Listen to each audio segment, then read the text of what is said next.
mais um vídeo do nosso canal Ser Humano Brasil.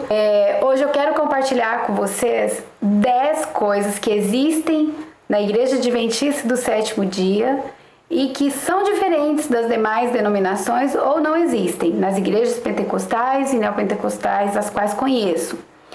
Quem me conhece sabe que eu fui assembleiana pentecostal quase toda a minha vida, da infância até a fase adulta, e por um período frequentei a igreja neopentecostal, Luz para os Povos especificamente, em Goiânia, e todas estas igrejas me trouxeram grandes ensinamentos, boas coisas, das quais carrego comigo muitos daqueles ensinamentos. Sou grata a Deus por isso. Minha família é toda pentecostal. Alguns são realmente de igrejas tradicionais, mas têm conhecimento profundo do pentecostalismo. E eu decidi ser adventista do sétimo dia há 10 anos. E existem muitas coisas que eu ainda não sou praticante da forma correta. Por exemplo, ser vegetariana, que é um dos ensinamentos do nosso ordenamento adventista. Eu ainda não sou vegetariana, mas reconheço a seriedade que é o cuidado com a alimentação que devemos ter e quão mais saudável é ser vegetariano, que tem uma diferença de ser vegano, né, gente? Então, assim, não é sobre isso que eu quero falar. Quero falar dos 10 pontos diferentes que me chamaram a atenção quando conheci a Igreja Adventista do Sétimo Dia e que são realmente pontos relevantes, interessantes. Alguns, né, a maioria já conhece, até porque, por exemplo, vamos lá para o item número 1. A guarda do sábado. A Adventista do Sétimo Dia, em sua própria nomenclatura, traz ali a referência e reverência ao Santo Sábado. Então, o sábado, para muitos evangélicos comuns, ele não é mais obrigatório, até porque alguns interpretam que a guarda do sábado era obrigatória só lá para o Antigo Testamento, né, para o povo judeu. Inclusive nós temos hoje igrejas judaicas, né, até no Brasil mesmo, que guardam o sábado, igrejas batistas sabáticas que também guardam o sábado, mas excetuando uma ou outra, todos têm em comum a guarda do domingo. Só que na Bíblia em nenhum momento faz referência dessa alteração que supostamente eles acreditam que foi alterado. Nós temos algumas informações já no mundo político católico, né? Não me lembro ao certo, acho que Santo Agostinho, não sei, me esqueci. Não é sobre isso que eu quero falar. Que fez alteração, né, para a guarda do domingo, que é Sunday, né, dia do sol, adoração, reverência ao sol, mas não é bíblico. Isso é pagão, isso é político, mas não é bíblico. Até porque alguns evangélicos afirmam que Jesus cumpriu os 10 mandamentos, nós não precisamos cumprir. Como assim? Ele era santo, cumpriu e nós não precisamos cumprir? Então você pode matar, roubar, prostituir, falar mal do próximo e especialmente não precisa adorar a Deus sobre todas as coisas, que é o primeiro mandamento, né? E então o sábado, ele está ali entre os 10 mandamentos, ele é o 4º mandamento. E ele não foi alterado, nem no Novo, nem no Antigo, nem no Novo Testamento. Ele não foi alterado. Pelo contrário, ele existe desde Gênesis e nós temos até Apocalipse o dever de guardar toda a Escritura, todos os mandamentos do Senhor.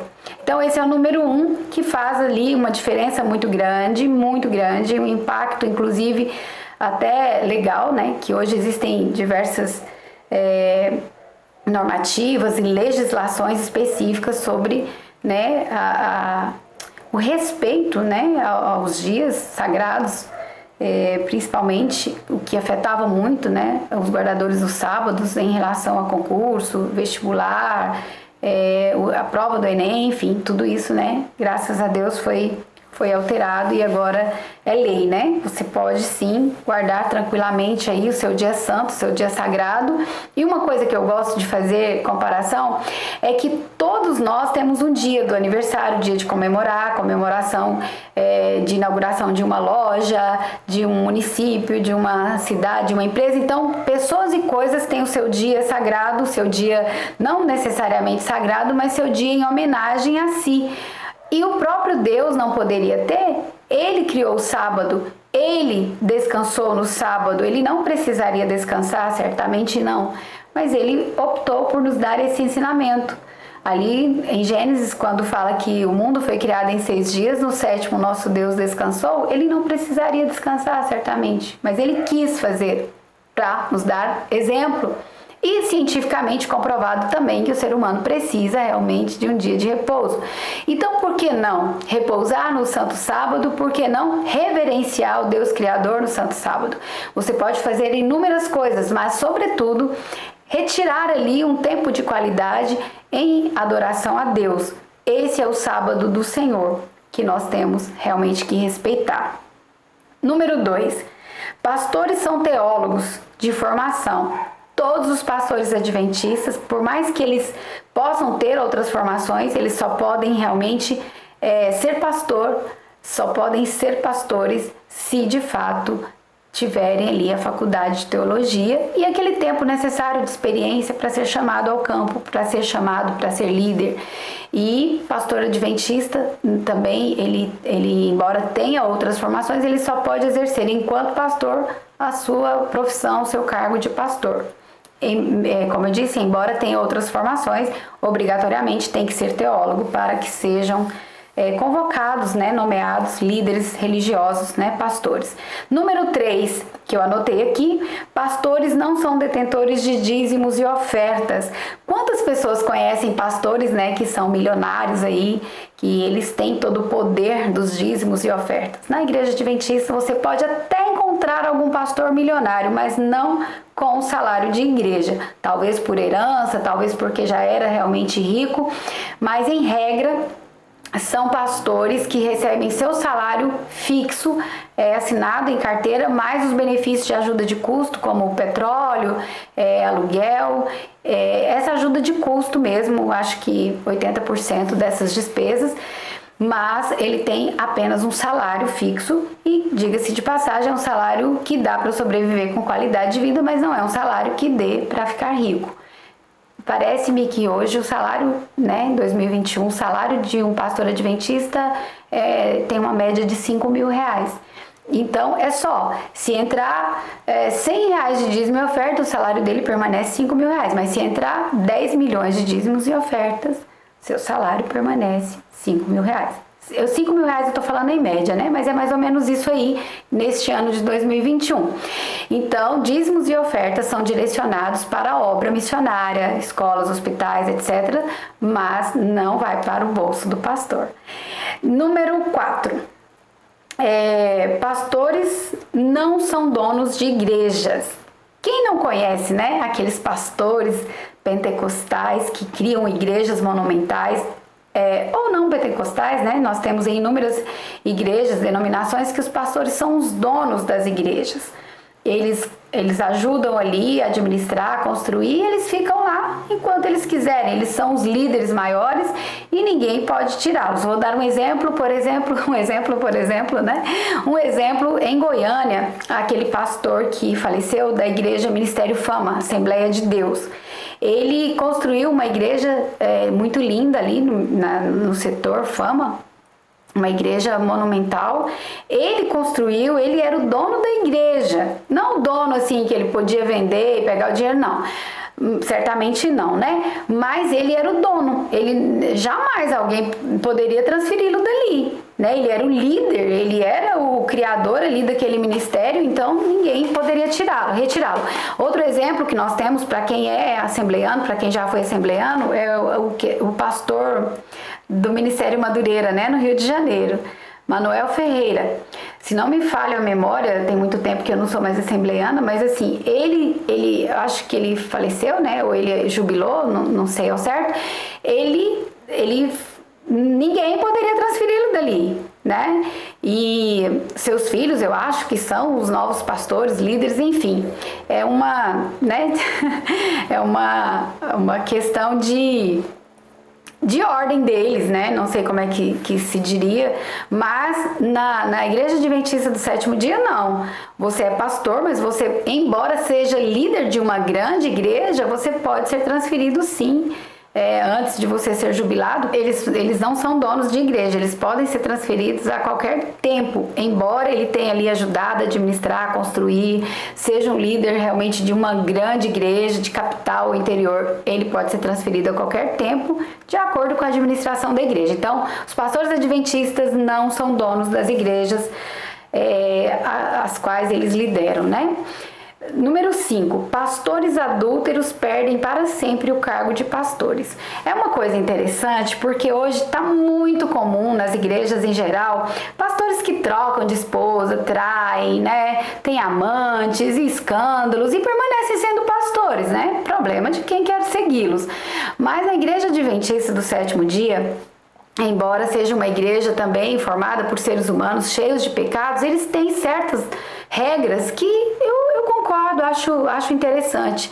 Porque se você quer ser um cristão, pregar a palavra de Deus, tudo bem, você pode, né? Se você estiver em comunhão, você pode. Mas para ser pastor existem algumas regras que devem ser respeitadas. Ah, mas isso seria, sei lá, uma pena perpétua. No Brasil é até proibido, né? A pena perpétua. Mas, enfim, Deus perdoa? Deus perdoa. Você vai ser salvo se você pecar, cair em adultério? Sim, se você se arrepender genuinamente, você vai ser salvo. Porém, pastor adventista você não vai poder ser. Isso é uma questão da administração, eu acho interessante, porque embora haja prejuízo, sim, existem pastores maravilhosos que infelizmente pecaram e não podem mais ser pastores? Não podem, não poderão mais ser pastores adventistas. Eles podem pregar, né, voltar em comunhão, pregar, cantar, tocar, fazer tudo o que pode ser feito na igreja quando se está em comunhão. Mas pastor você não vai mais ser. Eu acho interessante, eu acho que é respeitoso isso porque demonstra uma certa reverência, né, para aqueles que porventura caírem em pecado aí, já saberão que não vão mais poder ser pastores. Número 6, a linguagem mundial, estudos sistemáticos e organizados. Isso me chamou muita atenção, me encanta, sabe, na Igreja Adventista, porque linguagem única, nacional e internacionalmente. A mesma lição da escola sabatina que é passada aqui no Brasil, ela é também ministrada em outros países, né? Que tem a Igreja Adventista do Sétimo Dia. Então, a linguagem mundial, estudos sistemáticos e organizados. Por exemplo, um dos eventos que eu mais, assim, impactei, né? Eu já falei aqui redundantemente, impactei, é o Impacto Esperança, que é um evento que tem todo ano a distribuição de livros gratuitamente para toda a sociedade. E esse Impacto Esperança, ele traz ali sempre um livro com cunho evangelístico de esperança mesmo, né? O tema é exatamente, os livros são direcionados para trazer, para levar, né, esperança, distribuído no Brasil ou fora do Brasil. Então, tudo caminha de forma muito harmoniosa. As escolas sabatinas, as pregações, então são temas, né, temas de jejuns, datas de jejuns direcionados no Brasil ou fora do Brasil. Então, assim, é uma comunidade muito fortalecida justamente por essa harmonia, por essa linguagem universal. E o 7º ponto, que devia ser aqui, né, a guarda do sábado, do 7º dia, mas como o sábado foi para mim o ponto principal, mais marcante, né, eu coloquei em primeiro lugar. Mas aqui o 7º é o investimento em educação espiritual, física e mental. É tão interessante porque a Igreja Adventista do Sétimo Dia, ela não se preocupa só em pregar o Evangelho da Salvação para você se salvar espiritualmente, mas te preparar como ser humano, física, mental e espiritual. Porque se você tem uma alimentação saudável, automaticamente você vai ter um espírito mais saudável. Nós temos na igreja departamento que cuida, né, só dessa questão de saúde. Então é um departamento muito relevante porque ele trabalha, né, a questão da educação alimentar, trabalha a questão de informações da saúde. É um trabalho muito bonito. Inclusive nós temos hoje aqui na Central de Palmas uma filha de um ex-pastor assembleiano, né? Ela foi assembleiana há muito tempo, que ela foi curada de lúpus com tratamento natural. os 8 remédios naturais que você pode pesquisar aí. Ellen White ensinava muito bem e hoje cientificamente comprovado, né, que são necessários esses remédios naturais, que é água, sol, né, a luz solar, o ar. Então, se você... A boa alimentação, a fé, a oração, obviamente. Enfim, se você fizer, jogar no Google a pesquisa, você vai encontrar e vai poder realmente saborear aí o conhecimento e a prática dos 8 remédios naturais, que é muito relevante. E nós temos faculdades, escolas, hospitais. Então, além da igreja, que se preocupa muito com o espiritual das pessoas, tem todas essas outras essas outras preocupações, né? Que não basta só você ir para a igreja ali de forma até irracional, adorar, gritar, pular, saltitar ali, ou ser curado e tal, enfim, espiritualmente, mas você precisa de ter uma racionalidade, né? Você precisa cuidar da sua alimentação, você precisa cuidar do seu físico, você precisa cuidar do seu intelecto, então você precisa ser completo para ser realmente o templo do Espírito Santo, a casa de Deus. Isso é muito interessante e essa é um diferencial muito grande que eu vejo em comparação às demais igrejas que eu conheci, que eu convivi. 8º ponto, o rebatismo. O rebatismo foi realmente assim bem assustador para mim, porque eu aprendi que a gente só tem um batismo, um só Senhor.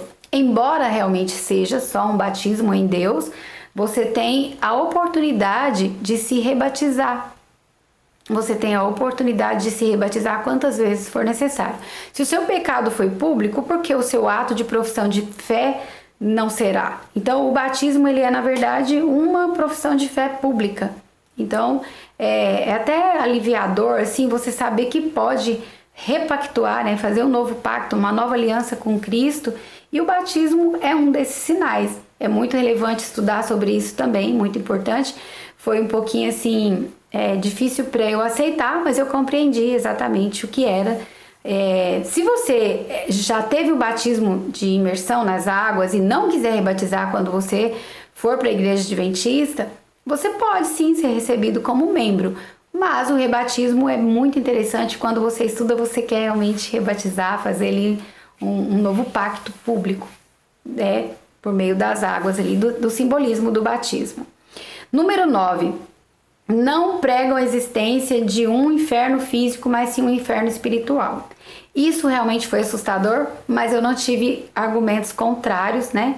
Biblicamente falando, eu não tive argumentos para provar que existe um inferno. Existem um monte de pastores que já teve revelações, que já foram, né, no inferno e tal, mas isso não é bíblico, gente. Possa até ser que eles foram levados, né, eu não vou questionar, cada um com a sua intimidade com Deus e as suas revelações, mas eu não encontrei argumento bíblico para dizer que realmente existe um lugar que é o inferno. Onde é o inferno? A terra, né? Porque aqui Satanás ele apoderou da terra desde quando Adão e Eva pecaram. Satanás teve a legalidade sobre a terra. Então, se há de falar da existência de um inferno físico, seria a terra ou o próprio ser humano, né? Quando permite ser incorporado ali por ações tão malignas, ele se torna casa de Satanás. Então, não existe verdadeiramente, biblicamente falando, um inferno. Até porque essa terra, por exemplo, ela pode até estar, né, dominada pelo mal, mas ela será reconstruída. O novo Éden, né, o nosso jardim do Éden que foi retirado da terra, ele será devolvido para nós quando Jesus voltar e purificar essa terra. E uma questão muito relevante é que, número 10, vou para o item 10 porque agora os assuntos vão emendar. A Igreja Adventista do Sétimo Dia não crê na vida após a morte, mas sim na ressurreição, como diz a Bíblia Sagrada. Até porque o advento, ele aguarda a volta de Cristo. A vinda de Cristo, ela vai permitir que os mortos se ressuscitem para uma vida eterna, né?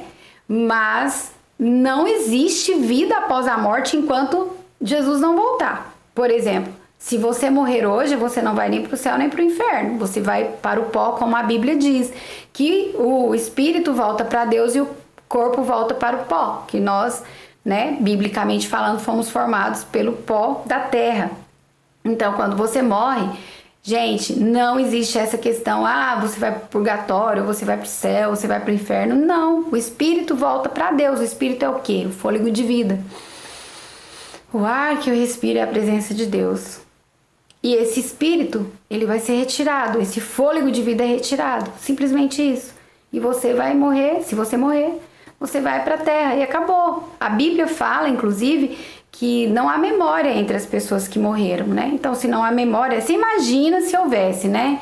Imagina se realmente a pessoa que morre, ela vai e fica lá queimando no inferno, sofrendo, ou vai pro céu, ficar feliz lá e tal, e contempla, inclusive, as pessoas que estão aqui na terra. Não existe isso. Agora, quando Jesus voltar, o que a Bíblia diz é que os mortos ressuscitarão, seja para a vida eterna, seja para a morte eterna. E isso dá, assim, né, um monte de vídeos explicativos, que não é meu caso, nem é meu propósito, e nem sou perita nisso. Você pode encontrar isso na Bíblia, você pode encontrar isso pelos grandes pregadores da Novo Tempo que tem aí na internet, ou mesmo que não seja da Novo Tempo, mas que falam profundamente sobre isso. E é muito interessante porque, como não existe o inferno físico, então não tem como você morrer e ir para esse inferno. Eu acredito que quando você começa a ler a Bíblia de forma texto e contexto, né, lendo realmente para conhecer, para compreender, você verá que de fato não existe um inferno físico e não existe vida após a morte. O que existe é a ressurreição. O que nós aguardamos é a ressurreição. E é isso, são os 10 pontos importantes que eu queria falar. Gostaria de falar muito mais coisas, mas esses 10 principais pontos que me chamaram a atenção quando me tornei adventista, porque me tornei adventista, inclusive, são essas questões, especialmente da administração financeira, que eu acho sublime, e a questão da guarda do sábado. Gente, quando você realmente conhece, você passa a apreciar, você almeja a chegada do Santo Sábado, que é muito interessante, muito relevante para a sua vida espiritual. A questão alimentar, que eu pretendo, né, melhorar a cada dia, já melhorei bastante, mas pretendo melhorar a cada dia, e continuar aguardando a vinda de Cristo, que é o desejo de todos os cristãos. E é isso, são os 10 pontos mais relevantes que me tocaram quando eu conheci a Igreja Adventista do Sétimo Dia. Espero que tenha trazido conhecimentos para vocês, daquilo que vocês já conhecem, mas que seja relevante, de reflexão, que te leve a estudar mais sobre isso. Tchau, tchau, um grande abraço, feliz sábado que se aproxima.